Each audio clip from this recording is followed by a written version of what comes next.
Chapter 1. One Family. Oliver. We carried time in our bodies, moving like cool, untroubled draughts from room to room within the house.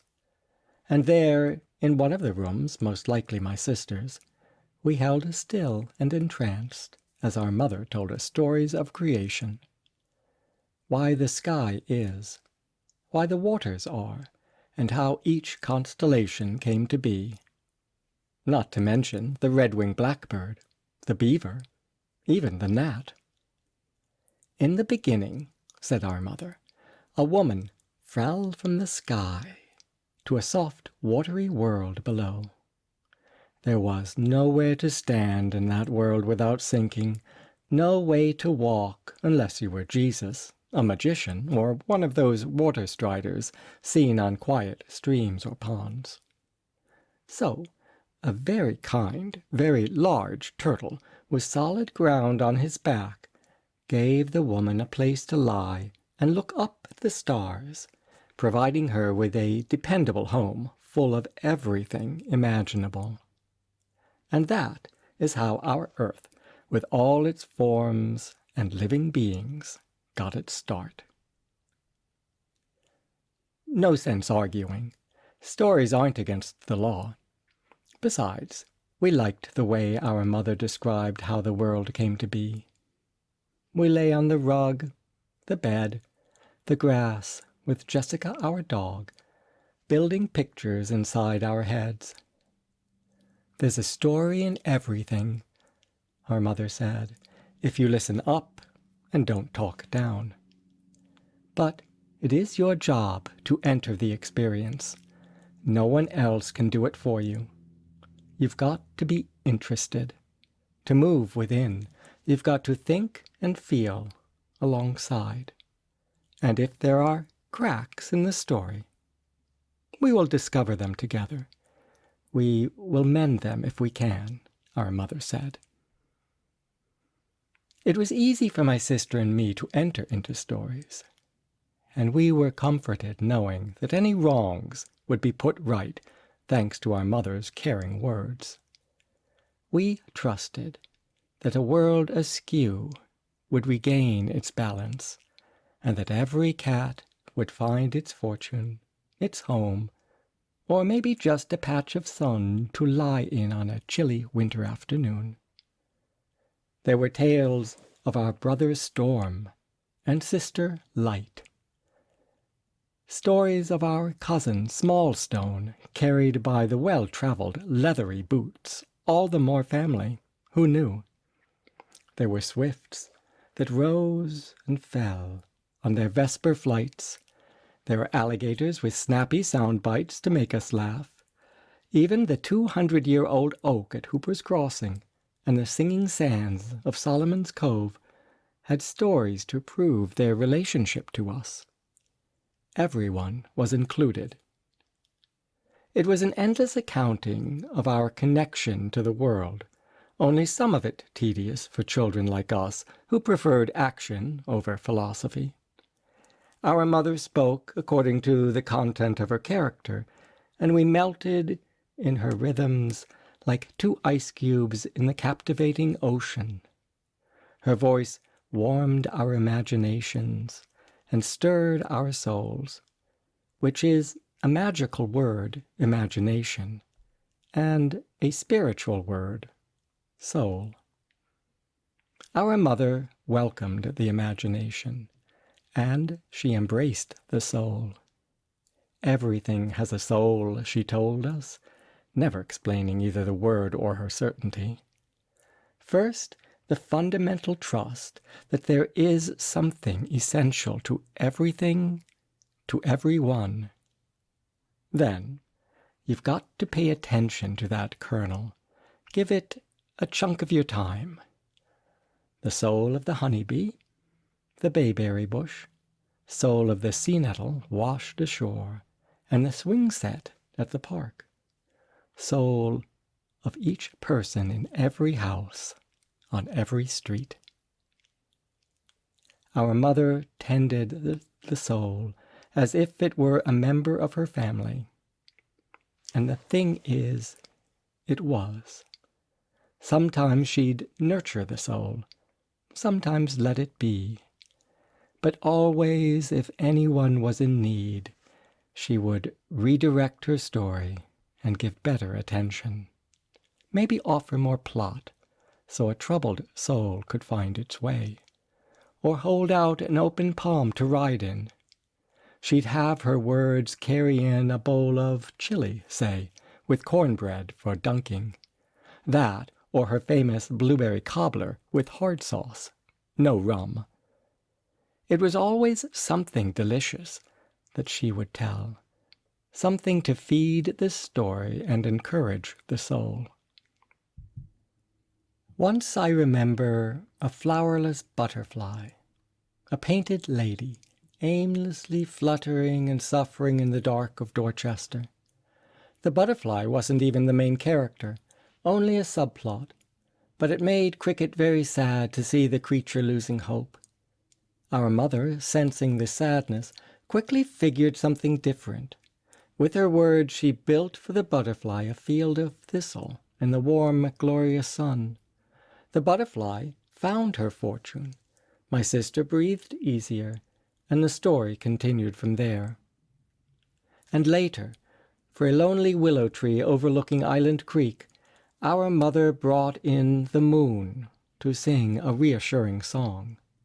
Cricket liked the song and hummed it for days, until one afternoon, for whatever reason, the song was gone from both our minds, and my sister and I went to our mother for more, a need which she accommodated after removing her batch of popovers from the oven.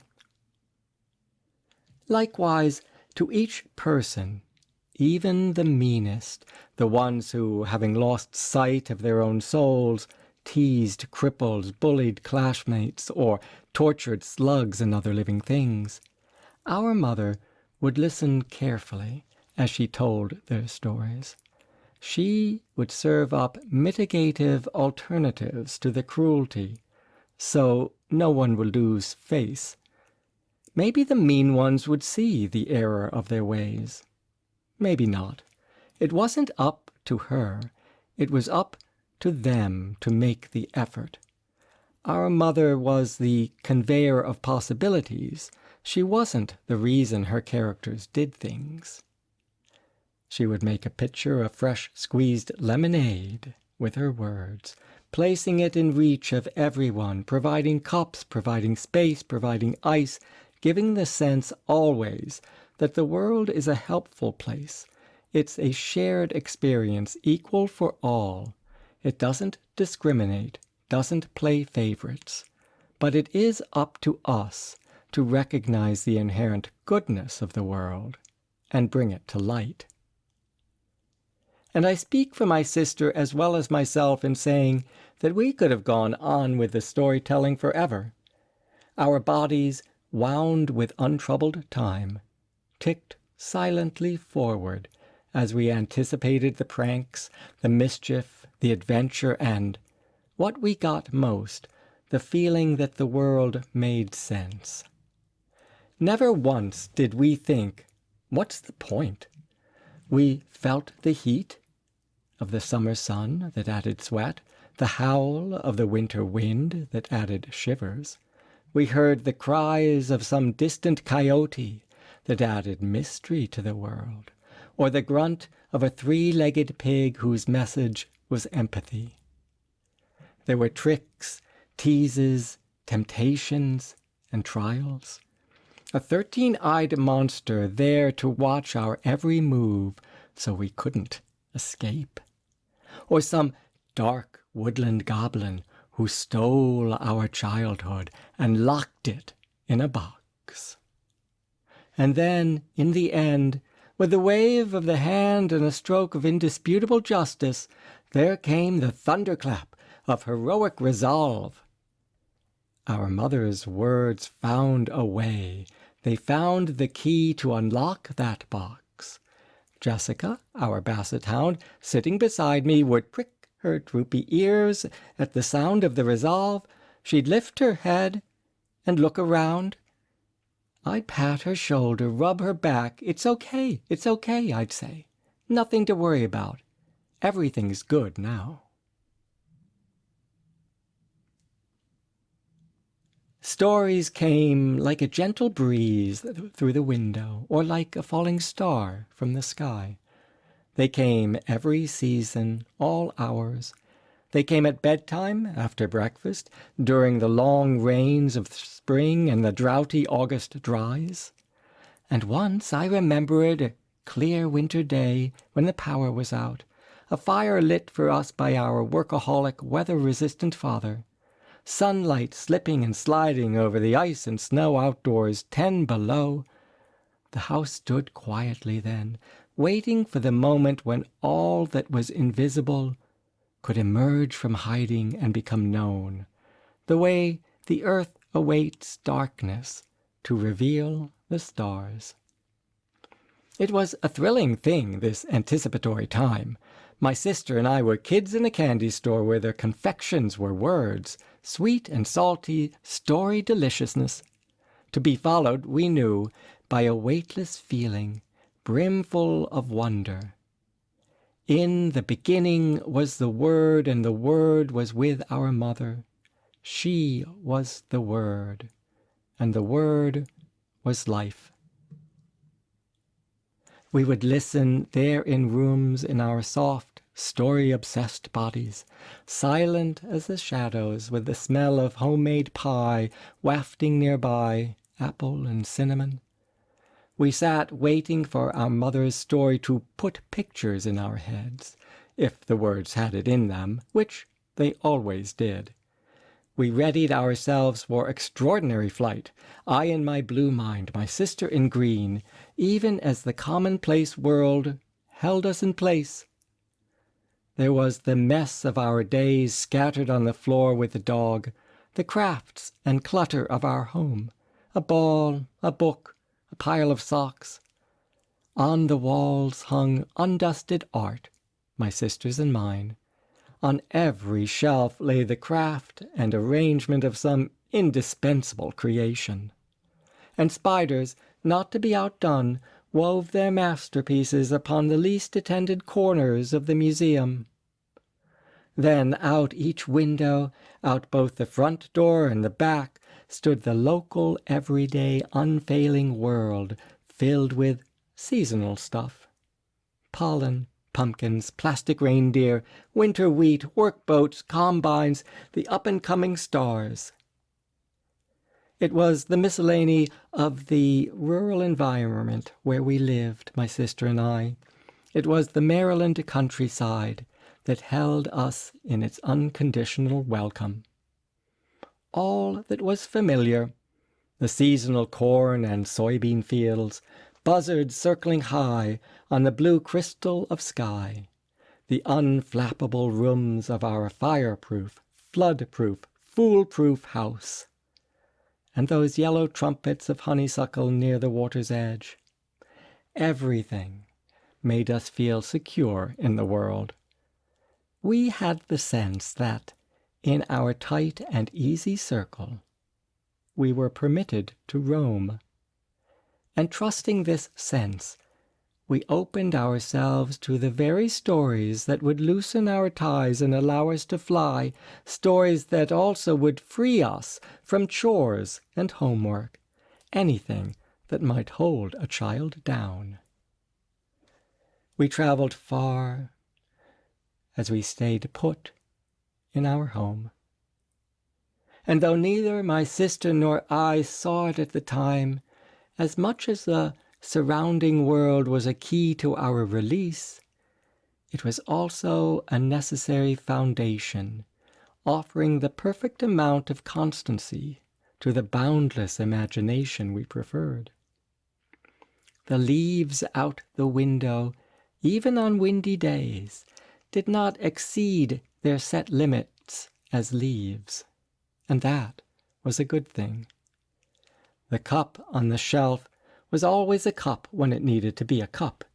It never randomly changed to a nest of stinging hornets, another good thing for sure.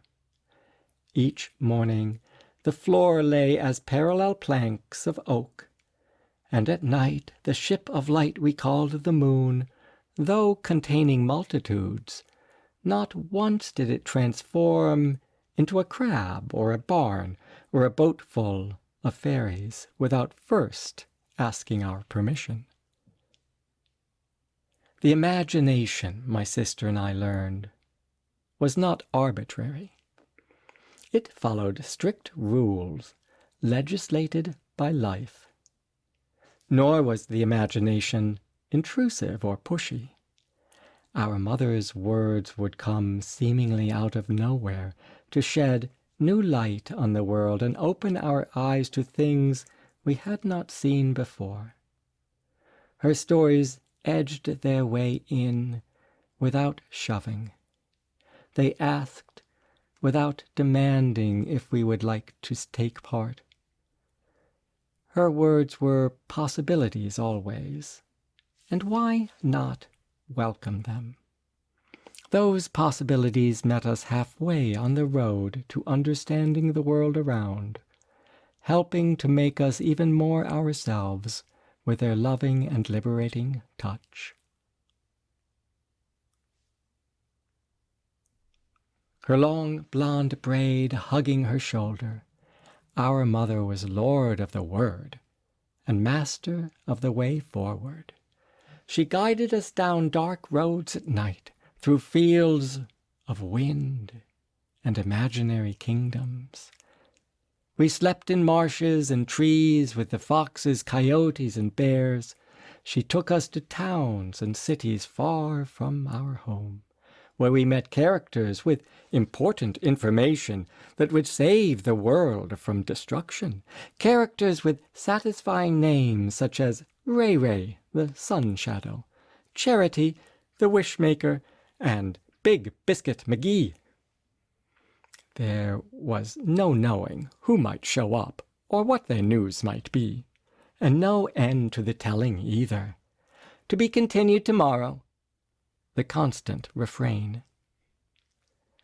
But there were also times when, to our slight annoyance, our mother wanted my sister and me to know right during the most critical point in an adventure that we were all in this together.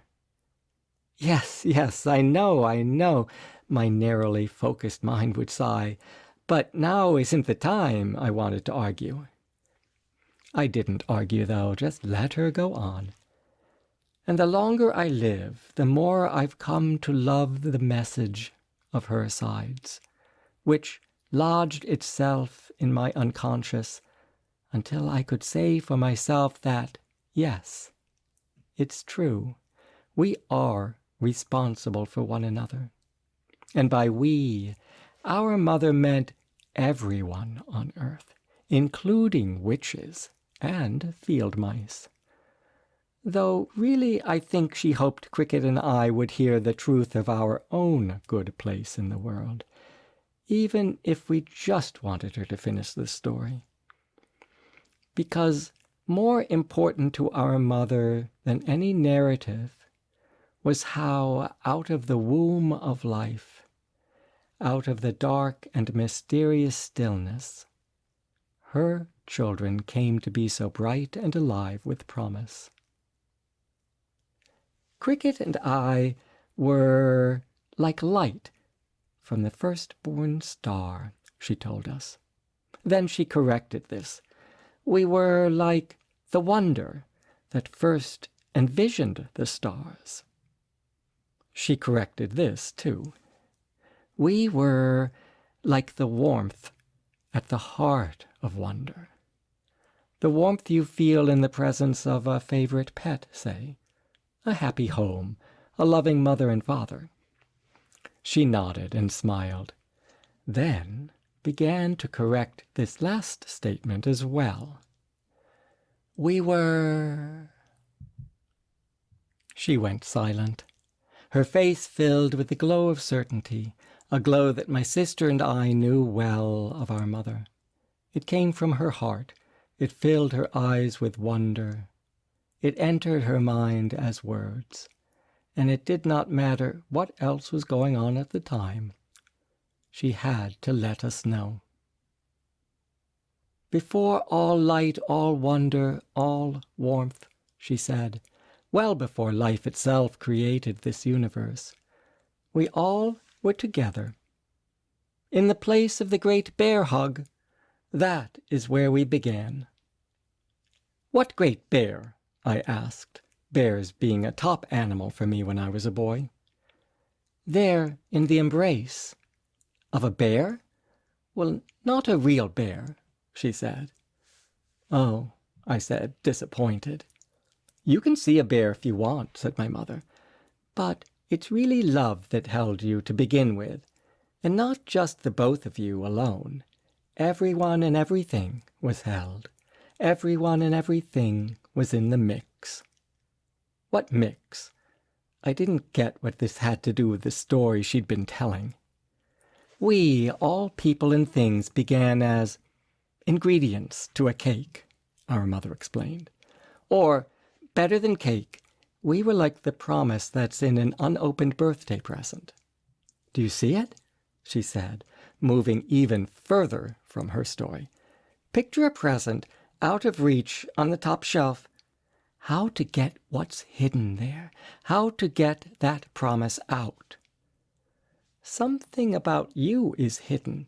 It's wrapped up. What a happy day when you unwrap it.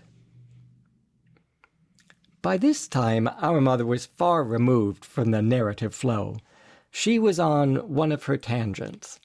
She wanted my sister and me to know, right there in the middle of her tale, that we, every one of us, yes, but mostly Cricket and me, that we had always been and would continue to be part of the unfolding story, which was our story to tell as much as it was hers.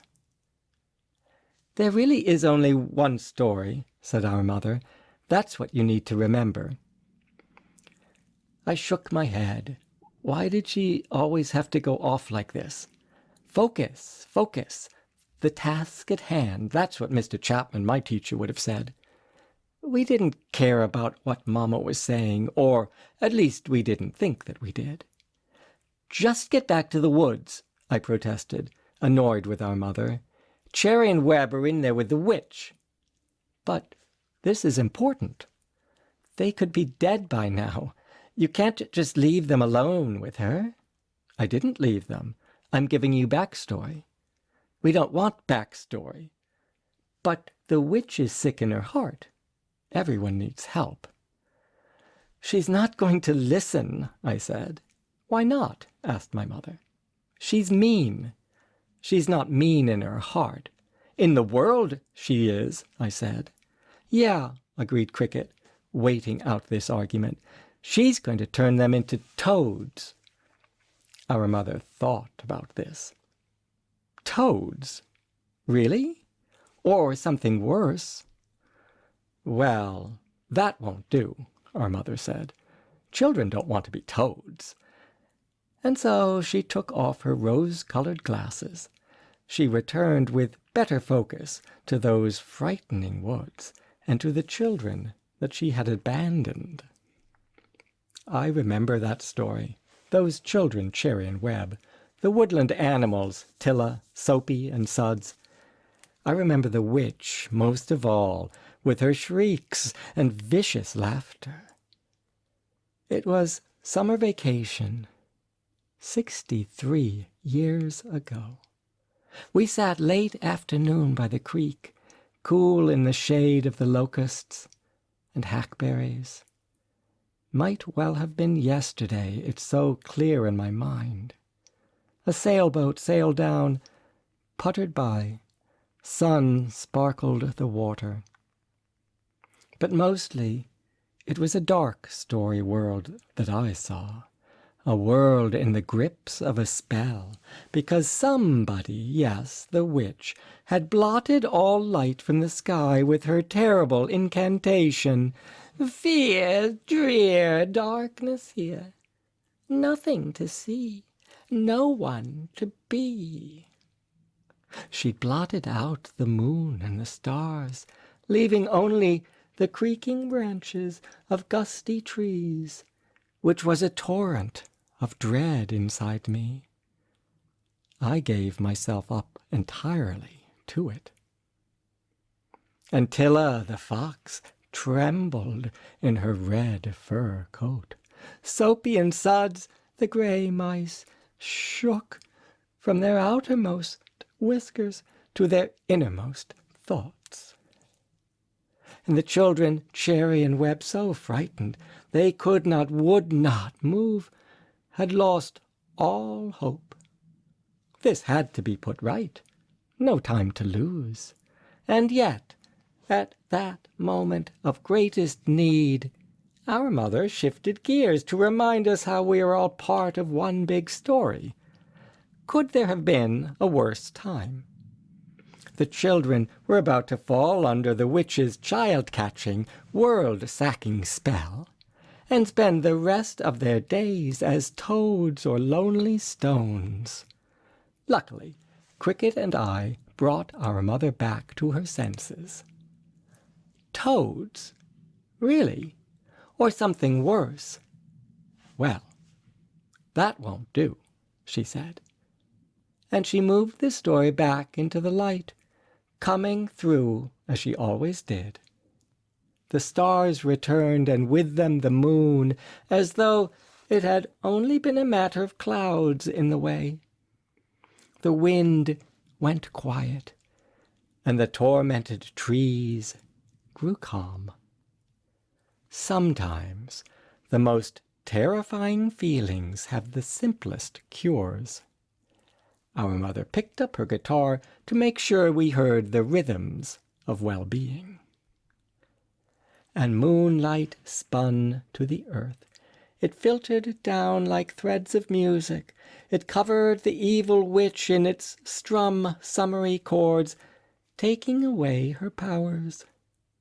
Now she could only huff in frustration that her spells had been debunked.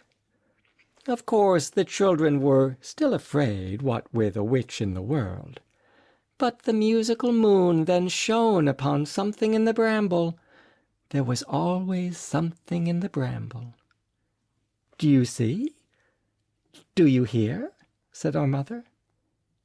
And that something was, as always, courage.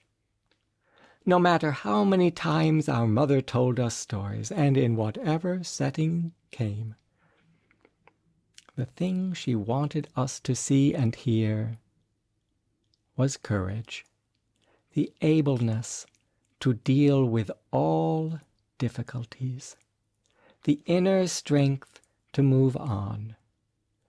And the characters in the tale, my sister and I included, we would pick up that courage and take it to heart. Faith in the world and courage in the face of whatever might try to bring us down. This was the lion's share of what we heard from our mother. Plus, when the mood was right, a song sung with guitar, if the instrument was handy. Thing is, our mother knew a few chords. She would combine them in ways so to overcome conflict. A songbird at heart, that's who she was, everyone agreed. Notably Miss Dunn, who was deaf. And then there was our father's friend, Professor Leary, who, and I'm not making this up, distrusted everything. He claimed our mother missed her calling as a soloist with the Baltimore Opera. And that may be. Everyone knew that our mother loved to sing. They also knew she loved pies and crumbles. She sang while baking. She sang while washing dishes. She sang ditties and show tunes. Edelweiss, if I were a rich man. Swing low, sweet chariot. You name it. The latter being one of many songs that she had made up. You name it, I name it. A horse with her neigh names it. Girls do and boys is in wide-ranging voices. the choice of all choices. There's no wrong proclaimment. Just aim well and name it. She sang lyrical facts about trees. She sang about earthworms and mushrooms and other soiled things. And we put up with this self-indulgence on her part because we saw it made her happy. Not to mention, her voice, soft as a kitten, kept us out of harm's way. No harm in harmony, our mother sometimes said, though I could see it right there at the beginning, but said nothing. My sister and I, safe in the melodies, were held by the humor and sweetness of it all. The world, too, was at ease when our mother sang. She was a modern-day Orpheus. Wind paused to listen.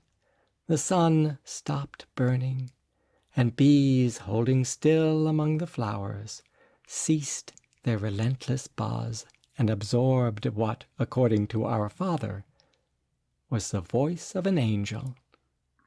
No doubt our mother's voice was otherworldly. "Don't you just love everything?" she said to us one cloudy night, wind howling like a pack of wolves. "Not Brussels sprouts," I said. "Don't you just want to be generous?" she went on, ignoring my negativity. "What's generous?" asked Cricket. "The sun, handing out its light so freely. A cloud offering its rain. Generous is giving what you have to others." We said nothing, being very ungenerous with our words. Sometimes we wanted to keep the stuff we had. "Don't worry," our mother went on. "It's up to you what you give. Just sometimes you can say, 'I've got plenty. Here's some for you.'" After a moment, she finished the thought. "The world gives you everything. It doesn't complain." "Even flat tires," I said, thinking of things the world had given us earlier that day. "A minor blip." "What's a blip?" asked Cricket. "It's when you temporarily get pushed off course. It's important not to get angry at blips." "How about sickness?" I asked. "Don't get angry at that either." "But that's not what I... Does the world give us sickness?" I asked. "I don't see why not. Even sickness has something to teach us." "I don't like being sick," said Cricket. "That's why I fix you both broccoli." "I don't like broccoli," I said, which was news to no one. "I do," said Cricket. "Broccoli's good for you," said our mother. "And the world is good, too, even with its sicknesses and blips. Of course, some days the world is sad." "How can the world be sad?" I asked. "Things it wants that it doesn't get. And there are times when no one understands it." "But how?" I asked again. It's not what?" I had been going to say that the world's not alive, but I decided against it, knowing somehow it was wrong. "Some days you are sad," our mother explained. "You feel misunderstood." "That's because maybe I am, but the world isn't me." I could tell our mother disagreed. She said nothing, and my sister and I, looking out the window, searched for evidence of sadness. We found nothing to back up her claim, only the light on James Hendon's front porch across the way. We did not see sadness because we didn't look at the world like that. We didn't look for sickness or sadness or goodness in the world. We didn't really think much about such cumbersome things. The world wore greens and blues and browns and yellows. It sounded like barking dogs and radio music. Sometimes there was a bite from a sheep-fly, sometimes a gust of wind, sometimes a popsicle cold and sweet. The world was not complicated. It was the sun peeking from behind the clouds. It was the ground beneath our feet. When Cricket and I were young, we were islands with our private preoccupations. We were self-involved islands with plenty of rocks to toss at whatever needed plunking. We were islands with a droopy old willow for climbing, or some well-placed ladder leading to a low-pitched roof from which to see. It was fun to get a view from above. What child doesn't learn from various perspectives? And what child, born of wonder, doesn't first think that the world is exactly as it should be? The world is the same world for everyone, and as long as it is fair, it is good. This thought lives in the child, even if he is unable to put that thought to words. So our mother, in her generosity, put words to our unrealized thoughts. She spelled out the underlying goodness of the world. She didn't want us doubting. She didn't want us guessing at things just because we saw a dead bird that had crashed into our window, or heard reports on the news about human cruelty and suffering. The world was not a mystery, but a friend, and our mother was there to help us meet this friend and have us not be too shy, but to come out, to say hello, and to know for ourselves a world full of hope and possibilities all around us. She delayed many stories with these sermons for her benefit as much as for ours. She chiseled the reminder of hope repeatedly into our bones, and it did no good to try and speed her through. Did little good to complain. Our mother's words had a mind of their own. We had to let them run their course. "And I'll be there with you," she said. "Others will too." "Will what?" "Be there for you. And we will work through all troubles together. We will find the better meaning behind everything." The meaning behind everything. What knotty, twisty thing was meaning? It was of little concern to us. Better just to like a thing, or not like it. Love the sun when you want to be out. Hate the rain when it keeps you stuck inside. Whereas, for our mother, life was impossible without a sense of underlying purpose. Life grows from meaning, the way a seed grows from the soil, she explained. Meaning does not grow out of life. It's the other way around. If there is one thing I'm going to tell you 1,000 times, this is it. There is no universe without first there is life, and there is no life without first there is purpose. That's the law. Now, I hear that last line and I think how others might respond to the word law. In that word, people often hear the police. They hear rules and regulations. They hear no going through a red light. They hear thou shalt not kill. With the word law, people reflect on the certainty of gravity and the absolute speed of light. But for our mother, law, the law she was talking about, was not something from society or science. It was an essential truth of existence that she wanted us to know. No universe without first there is life, and no life without first there is purpose. She often told us this law.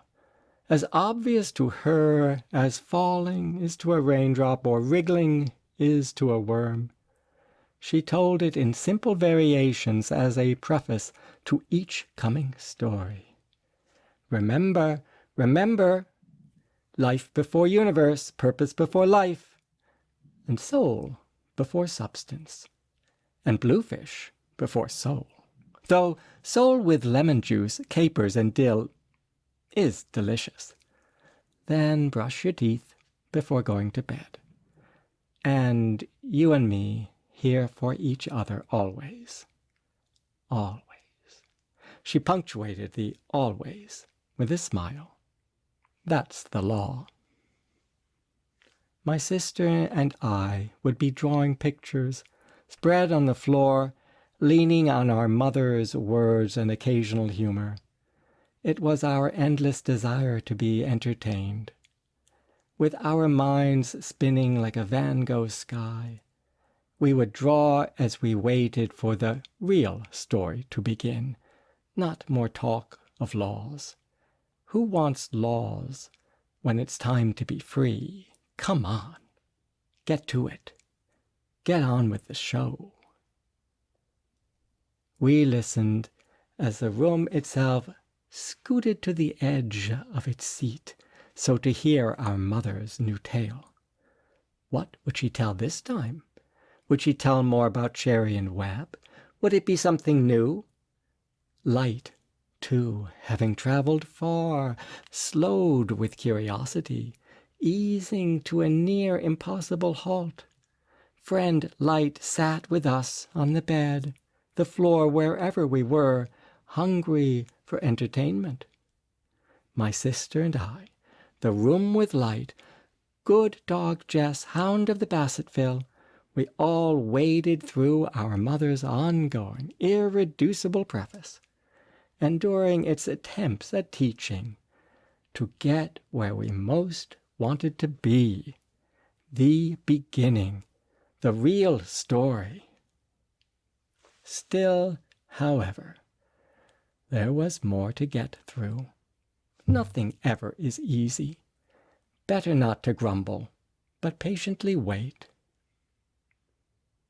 You and I, our mother would say, what kind of world do we live in?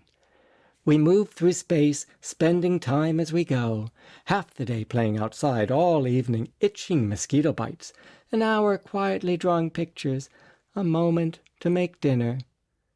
Then it's time to walk the dog, time to head to bed for sleep, time to dream, time to wake up.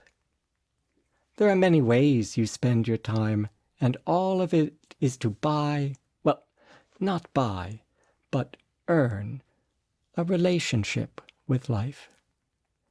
We earn a relationship by moving close and caring about things, even mosquitoes who show a lot of interest in us.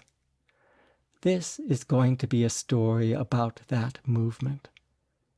It's a very human story that tells how we relate to one another. But mostly, it will tell how we are the sons and daughters of life. Our mother took her time. She took her time with the preface, took her time getting into the story.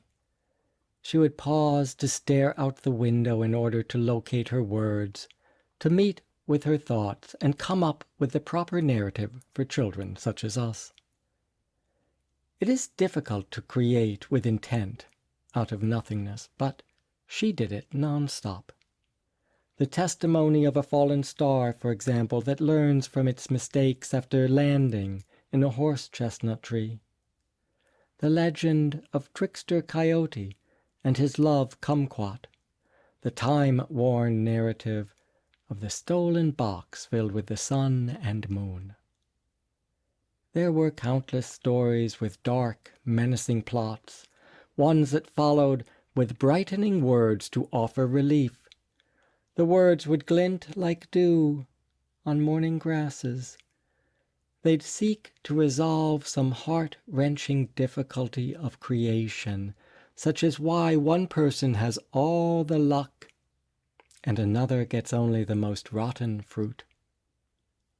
Why one is rich and another poor, why one is happy and at home in the world while another is miserable and sad.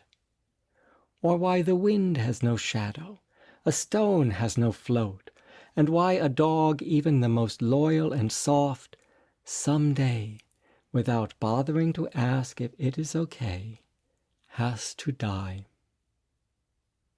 Our mother's words wished to break the barriers that keep all of us apart. Or if not that, at least her stories hope to bring Cricket and me somewhere new, before, as usual, it was time once again for sleep. When I was a boy, I did not know why there had to be such an invention as sleep to destroy our fun. But there it was, calling us away from day and wakefulness, stealing us from our mother's story, pulling us to bed. And as was typical when we were young, my sister and I did fall asleep. We fell in the wake of our mother's words, I in my bed, my sister in hers, lost to this world once again for the long and the dark of it, until following the resolution of the night, we would arrive in yet another morning, unable to remember where we had been during the timeless, untroublesome hours of darkness, unable to know why the day once again opened its arms in a welcoming way, which was good, always so good to be awake. And the dawn rose like a flower. It lifted from the earth like blades of grass. It stretched its glow just above the trees to put on a show. And the show welcomed us with its many seasoned actors. Even when I had the measles, when I had the chicken pox, the flu, the new day welcomed me and was good. Even the time when Cricket and I got lost and spent the night in the black and worrisome woods, the morning was nice enough to stay by our sides and wake with us. It then walked us back home to 20 people who had spent the night looking in all the wrong places. And even when I was not quite 14, and Uncle Theo took his own life, which he did, he took it, and I found it, or I found him. I found his body hanging in utter stillness, with his shoes off, and the late afternoon shadows on his face and on the bare of his feet, with his shirts folded on the bed, 10 shirts in one neat pile, and everything in the room, and everything in myself, so disturbingly quiet and unreal, as if tempting all goodness to fall away, all purpose and meaning to fall away. Yes, even then the morning was with me to see me through. It came the next day. It came after a long sleepless night. The light of the sun after I found my uncle dead was unwavering. And I was glad to have the bright support, glad that the morning was there when I opened my eyes. And why wouldn't it have been? It never would not have been. Yes, maybe there are those who don't know this, but I did, which was lucky for me to sense such a closeness. At 13, I sensed it. At 9, maybe even at 3. Before I was born, I suspect I began a great understanding that would grow with me upon the earth. The morning does not give up on anyone, not at midnight, not at the winter poles, not even at death. Following that tragic day at 13, I did not say thank you to the morning, but I should have. I felt life rise out of uncertain meaning. I felt the sun rise out of confusing life. And there at once I started to know, not just the what, but the how and the why of our world. The interwovenness of all people and things. Then later, at 16, 17, when I, surrounded by the whims and heartbreaks of introductory love, felt myself at a leastness and a loss, alone like never before, when for an interminable moment I was sad and had to find a way to just be that sadness without it ruining my life, the way the beleaguered earth is sad on its own, the way ignored flowers and caged birds and shamed, blamed minds can feel dejection, rejection, regret, and alone. And still the morning greeted me through the window. It greeted me, and it was good. The morning was its old good self, never undone by the things it sought to undo me. Instead, it came with an unwavering presence to lift me up. Even, yes, during my dispirited times as an adult, during the days of angry wasps and the seasons of stinging nettles, the morning showed itself like a poem written by God, if God were a poet, and if life were God's notebook, and the written thoughts were leaves and light and singing birds, dancing grass. Morning showed itself in the world each day. And good was the world at the start of the day. And better yet, better than even that flowing and flowery goodness, was how I knew that everything would change and come out well in the end. An end which is never an end in itself, if I, moving through the narrative with life as my guide, did not stall in its details, in its tensions and false conclusions, but awoke ever further to life's friendship and truth.